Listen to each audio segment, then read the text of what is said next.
Hello dear students, सबसे पहले मैं आपको बता दे रही हूँ कि अब हम बी फार्म थर्ड ईयर में पढ़ाए जाने वाला फार्माकोग्नोसी एंड फाइटोकेमिस्ट्री का सेकेंड यूनिट स्टार्ट करने जा रहे हैं। फर्स्ट यूनिट ऑलरेडी कंप्लीट हो चुकी है। वीडियो का लिंक आपको, सारे वीडियोस का लिंक आपको डिस्क्रिप्शन में मिल जाएगा, प्लेलिस्ट का लिंक जो मैंने बना दिया है।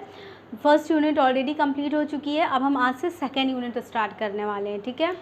और इसके नोट्स आपको डिस्क्रिप्शन में ही मिलेंगे, ठीक। तो चलिए स्टार्ट करते हैं। तो सबसे पहले उसमें आपको देखिए एक्सट्रैक्शन, आइसोलेशन, कलेक्शन,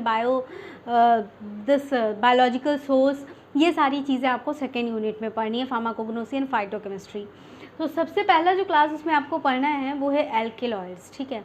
तो देखिए इसको स्टार्ट करने से पहले जो बेसिक इंट्रोडक्शन है एल्केलॉइड्स का, आज के लेक्चर में हम वो चीज़ें कवर करने वाले हैं।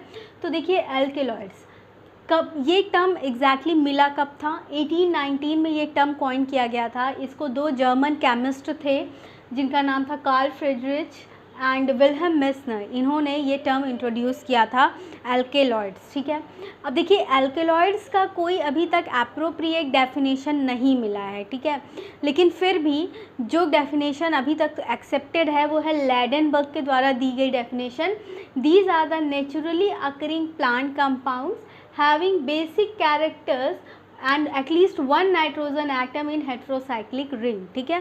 ये this is the basic definition जो अभी तक एक्सेप्टेड है। अब फिज़िकल प्रॉपर्टीज़ की बात करते हैं। देखिए अगर फिज़िकल प्रॉपर्टीज़ की आप बात करेंगे तो ये कैसे होते हैं? टेस्ट में पहले तो ये बिटर होते हैं, ठीक है, और ये कलरलेस क्रिस्टलाइन होते हैं, और ये इनका मेल्टिंग पॉइंट जो होता है वो शार्प होता है। They are basically water insoluble और soluble in ether, ethanol and chloroform, ठीक है। देखिए वाटर इनसॉल्युबल तो ये जनरली होते हैं, लेकिन हमारे पास दो एल्केलॉइड्स ऐसे हैं जो वाटर सॉल्युबल हैं। These are the exceptions, exception हर जगह होता है। तो वाटर सॉल्युबल एल्केलॉइड्स की अगर आप बात करेंगे तो निकोटीन और बर्बेरीन, ठीक है, ये थोड़ा येलोइश कलर का होता है, ये हमारे वाटर सॉल्युबल एल्केलॉइड्स के एग्जांपल हैं, एक्सेप्शन है ये, ठीक है।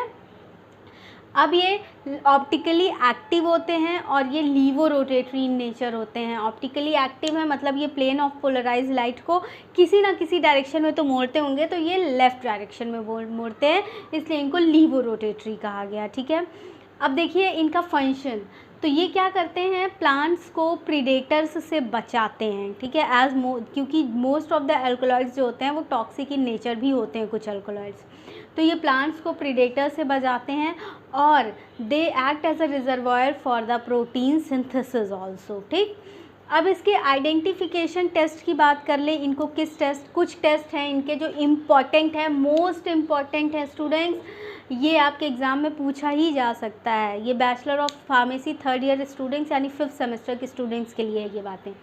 अब मेयर्स टेस्ट, मेयर टेस्ट में क्या होता है कि potassium mercuric iodide solution, this is the reagent, name of the reagent potassium mercuric iodide solution. इस रिएजेंट के संग एल्केलॉइड अगर प्रेजेंट होंगे तो क्रीम कलर का प्रेसिपिटेट आएगा। अब ड्रैगन ड्रॉप रिएजेंट्स की बात करें तो potassium bismuth iodide solution plus nitric oxide, ये रिएजेंट होते हैं, और अगर एल्कोलॉइड सोल्यूशन में प्रेजेंट होगा तो इससे रिएक्ट करने के बाद रेडिश ब्राउन प्रेसिपिटेट आएगा, ठीक है। तो स्टूडेंट मैं ये बताना चाह रही हूँ कि डायरेक्ट आपसे सिर्फ टेस्ट नहीं पूछेगा, बल्कि आपसे रिएजेंट के नाम भी पूछ सकता है कि पोटेशियम मर्क्यूरिक आयोडाइड कि मेयर टेस्ट में कौन सा रिएजेंट यूज़ होता है, तो आपको नाम पता होना चाहिए, ठीक है। और आपसे किस कलर का प्रेसिपिटेट आता है ये भी पूछ सकते हैं जीपैट पॉइंट ऑफ व्यू से भी, ठीक है। अब वैगनस रिएजेंट की बात करते हैं तो ये आयोडीन पोटेशियम आयोडाइड सोल्यूशन होता है और ये कैसा ब्राउन कलर का रेडिश ब्राउन प्रेसिपिटेट ये देता है। अब हैगर्स रिएजेंट की बात करें तो ये saturated solution of picric acid और ये येलो प्रेसिपिटेट देता है, ठीक। म्यूरेक्साइड टेस्ट की बात करें तो पोटेशियम क्लोराइड और हाइड्रोक्लोरिक एसिड, और ये किस कलर का देता है? हमें पिंक कलर ये देता है, ठीक है। तो ये एल्कलॉइड्स की बेसिक इंट्रोडक्शन स्टूडेंट्स जो मैं आपको बताना चाह रही थी। अब देखिए एक चीज़ कुछ और इम्पॉर्टेंट थोड़ी सी है, एल्कलॉइड्स जो है दो फॉर्म में एग्जिस्ट करता है, फ्री बेस और एल्कलॉइडल सॉल्ट्स के फॉर्म में। तो जो इसके सॉल्ट्स होते हैं, एल्कलॉइडल सॉल्ट्स होते हैं, दे आर वाटर सॉल्युबल, ठीक है, जबकि जो ये फ्री बेसेस होते हैं दे आर वाटर इनसॉल्युबल, ठीक है। उसी तरह अगर ऑर्गेनिक सॉल्वेंट्स की बात करें तो ये जो एल्कलॉइडल सॉल्ट्स होते हैं ये स्पेयरिंगली सॉल्युबल होते हैं, थोड़े थोड़े सॉल्युबल होते हैं ऑर्गेनिक सॉल्वेंट्स में, जबकि ये जो फ्री बेसेस होते हैं ये ऑर्गेनिक या फिर नॉन पोलर सॉल्वेंट्स में बहुत अच्छी तरह से सॉल्युबल होते हैं, ठीक है। तो स्टूडेंट्स ये हमारा एल्कलॉइड्स का बेसिक इंट्रोडक्शन है जो आपको पता ही होना चाहिए।